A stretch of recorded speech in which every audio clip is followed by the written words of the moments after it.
Hello everyone, welcome to my YouTube channel simply doctor. आगे बढ़ने से पहले आप मेरे इस चैनल को सब्सक्राइब कर दीजिए और बेल आइकन को दबा दीजिए ताकि आपको मेरे आने वाले वीडियो का नोटिफिकेशन मिल सके। अब हम बढ़ते हैं आज के टॉपिक की तरफ। देखते हैं सीलियक डिसीज़ क्या होती है। सीलियक डिसीज़, इसकी डेफिनेशन देखते हैं। It is an inherited auto immune disorder of digestive system. It cause intolerance to food that contain gluten, a protein found in wheat, barley and rye. So celiac disease क्या है? एक inherited auto immune disorder है किसका? Digestive system का। सो ये एक auto immune disorder है। इसमें क्या होता है, जो ग्लूटीन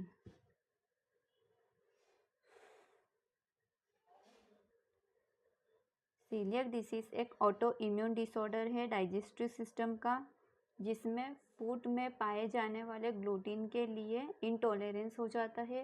ग्लूटीन क्या होता है? एक प्रोटीन होता है जो कि व्हीट, बार्ले एंड राई में पाया जाता है।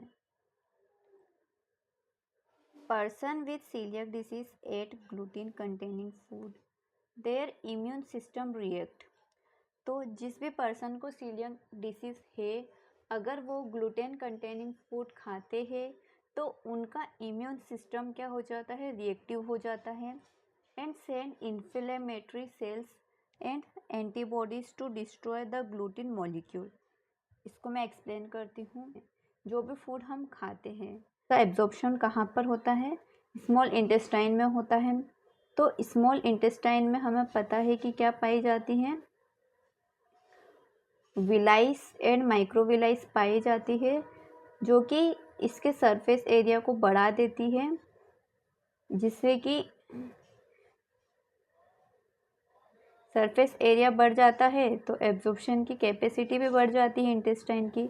तो ये क्या है? इंटेस्टाइन में पाए जाने वाले विलाइस एंड माइक्रोविलाइस है। जब भी ग्लूटीन, चूँकि ग्लूटीन भी कहाँ पे एब्जॉर्ब होना है? इंटेस्टाइन में ही एब्जॉर्ब होना है। तो ग्लूटीन जब यहाँ ग्लूटीन का मॉलिक्यूल जब इंटेस्टाइन में आता है तो हमारा इम्यून सिस्टम इसके लिए रिएक्ट करता है, इसके लिए एंटीबॉडीज़ प्रोड्यूस करता है, क्योंकि जिन लोगों में सीलियक डिसीज़ होती है उसमें ग्लूटेन जो है वो एक एंटीजन की तरह काम करता है। तो एंटीजन, इसको एंटीजन समझकर हमारी बॉडी की एंटीबॉडी क्या करती है? रिएक्ट करती है और इन्फ्लेमेटरी सेल्स क्या करती है? प्रोड्यूस करती है एंटीबॉडीज़, जो कि इस ग्लूटीन मॉलिक्यूल को क्या करता है? डिस्ट्रॉय करता है। This sales also damage villi and flatten the projection. अब ये जो इन्फ्लेमेटरी सेल्स जो डेवलप हुई है एंटीबॉडीज़ के कारण ग्लूटीन को डिस्ट्रॉय करने के लिए, ये इन विलाई और माइक्रोविलाई को भी क्या कर देते हैं? डैमेज कर देते हैं, जिसकी वजह से इंटेस्टाइन की जो सरफेस होती है वो कैसी हो जाती है? फ्लैट हो जाती है। एंड फ्लैट होने के कारण क्या होता है? एब्जॉर्प्शन जितना हो पा रहा था उतना एब्जॉर्प्शन नहीं हो पाता है और पेशेंट जो होता है वो माल न्यूट्रिशन का शिकारी हो सकता है। Damage affect the ability to absorb nutrient properly, क्योंकि डैमेज होगा तो सरफेस एरिया कम होगा, सरफेस एरिया कम होगा तो एब्जॉर्प्शन की पावर क्या हो जाएगी? कम हो जाएगी। A person become malnourished no matter how much food he eats. तो पेशेंट क्या हो जाएगा? माल न्यूट्रिशन का शिकारी हो जाएगा, चाहे वो कितना भी खाना खाए, क्योंकि एब्जॉर्ब करने के लिए उतनी जगह ही नहीं है इंटेस्टाइन में।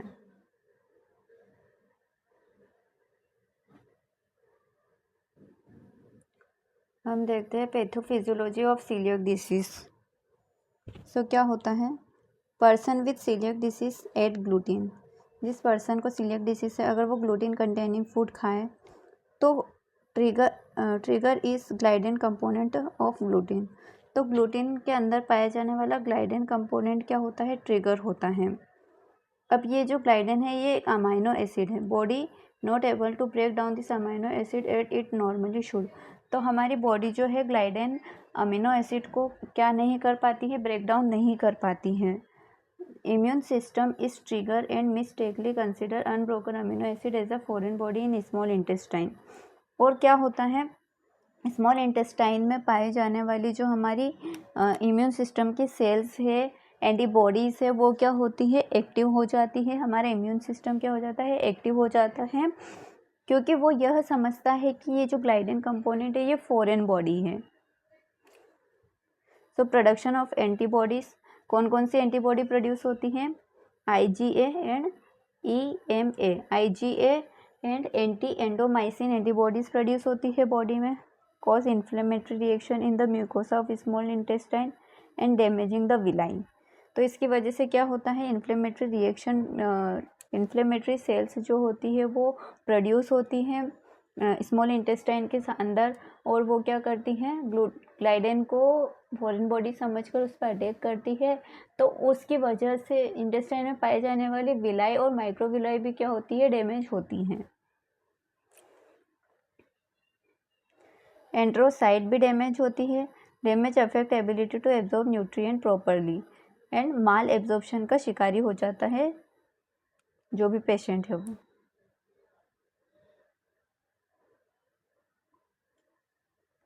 अब सीलियक डिसीज का कॉज क्या है वो देखते हैं। Causes of celiac disease, at any point of life from infancy to late adulthood.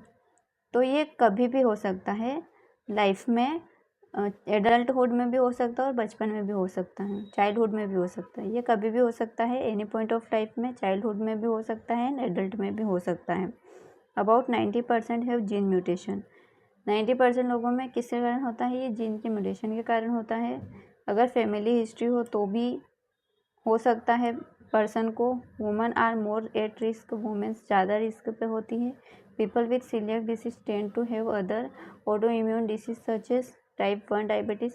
यानी जिन लोगों में सीलियक डिसीज होती है उनमें और भी ऑटो इम्यून डिसीज होने के चांसेस रहते हैं, लाइक टाइप 1 डायबिटीज़, यहाँ पे डायबिटीज़ आएगा, rheumatoid arthritis, systemic lupus erythematosus, Addison's disease and chromosomal disorder भी हो सकते हैं, like Down syndrome and Turner syndrome. अब इसके साइंस और सिम्टम्स क्या होते हैं वो देखते हैं। तो GIT पर क्या सिम्टम्स होते हैं इसके वो देखते हैं हम। स्टमक में पेन होगा अगर सीलियक डिसीज होगी तो, एब्डोमेन ब्लोटिंग होगी, गैस हो सकती है, वॉमिटिंग हो सकता है, कॉन्स्टिपेशन एंड डायरिया हो सकता है, पेल फाउल स्मेल स्टूल की हो सकती है, लैक्टेशन इंटॉलरेंस हो सकता है, आयरन डेफिशिएंसी एनीमिया हो सकता है, माल न्यूट्रिशन हो सकता है, जिसकी वजह से अनइंटेंडेड वेट लॉस हो, डर्मेटाइटिस हर्पेटिफॉर्मिस हो सकता है, जिसे ग्लूटिन रेशेस या सीलियक रेशेस भी कहते हैं।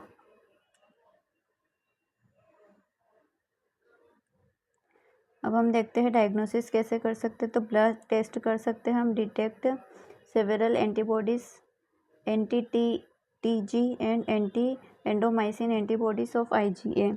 तो अगर ये एंटीबॉडीज हमें दिखी ब्लड में तो हम क्या समझ सकते हैं कि सीलियक डिसीज हो रही है पर्सन को। Endoscopy and biopsy show flattened of villi in small intestine. Endoscopy से देख सकते हैं कि अगर स्मॉल इंटेस्टाइन की विलाई एंड माइक्रोविलाई क्या हो चुकी है, फ्लैट हो चुकी है, तो भी सीलियक डिसीज पर्सन को हो सकती है। जीन टेस्टिंग भी हम कर सकते हैं पर्सन की। मैनेजमेंट कैसे करेंगे हम, तो हम इसके लिए कोई पर्टिकुलर ट्रीटमेंट नहीं है, बस पर्सन को हम एडवाइस कर सकते हैं कि वो ग्लूटेन फ्री डाइट ले, nutritional supplements like iron, folic acid and calcium की टेबलेट ले, बिकॉज इसमें क्या होता है आयरन डेफिशिएंसी एनीमिया हो जाता है, तो ये टेबलेट ले सकता है पर्सन।